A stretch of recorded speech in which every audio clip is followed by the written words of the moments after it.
Hello, brothers and sisters. A few weeks ago, we had a special visitor here at Local 103. You may have heard because it was kind of a big deal. For the first time in the history of our local union, we had a visit from the Vice President of the United States. Sure, we've had lots of presidential candidates visit us over the years. We even had a former president, President Bill Clinton, come to Local 103 back in 2016. But never have we had a visit from an actual sitting president or vice president for that matter. And I don't care where you land politically, Republican or Democrat, right or left, liberal or conservative, it was a pretty historic day for Local 103. Vice President Harris was in town to meet with the governor and key members of the legislature.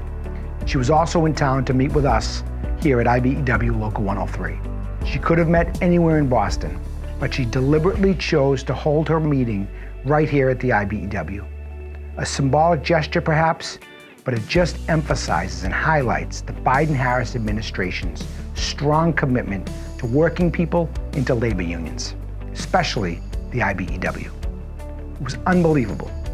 The entire building was on lockdown all week, and when the motorcade finally arrived, her Secret Service security detail escorted her right into my office, and we chatted about all the great stuff the Biden-Harris administration is doing for working people. We talked about the much-anticipated infrastructure bill that's going to provide tens of thousands of jobs for IBEW members across the country, fixing roads and bridges, upgrading the nation's power grid, and providing the American people with access to internet and broadband, as well as clean drinking water. We talked about the highlights of the Inflation Reduction Act, which was recently passed into law, including the climate and healthcare provisions that will lower costs of healthcare and prescription drugs and will reduce greenhouse gas emissions by 40% over the next decade. And how it reduces the federal deficit. It makes the largest corporations in the world and their fat cat CEOs finally start to pay their fair share by targeting all the wealthy tax cheats that have been literally stealing from this country for decades. We talked about the CHIPS and Science Act, a major bill investing in semiconductor manufacturing and scientific research to lessen our dependency on outsourcing good American jobs to Chinese slave labor factories overseas.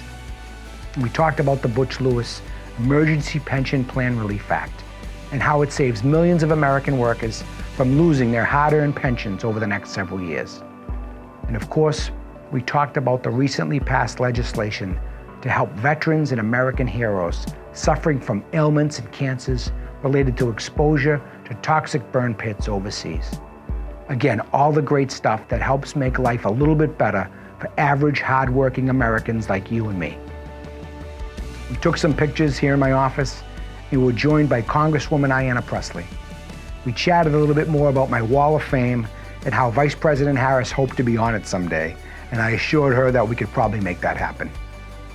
I did get another opportunity a little bit later to chat with her and Governor Baker about the important work on women's reproductive rights. And it's really great that workers finally have the respect at the highest level of government in a Biden-Harris administration. Not only are we hosting and influencing these important discussions, but the IBEW has a seat at the table for the first time in a long time. I'm Lou Antonellis, the business manager of IBEW 103. Thanks for listening. Let's get to work.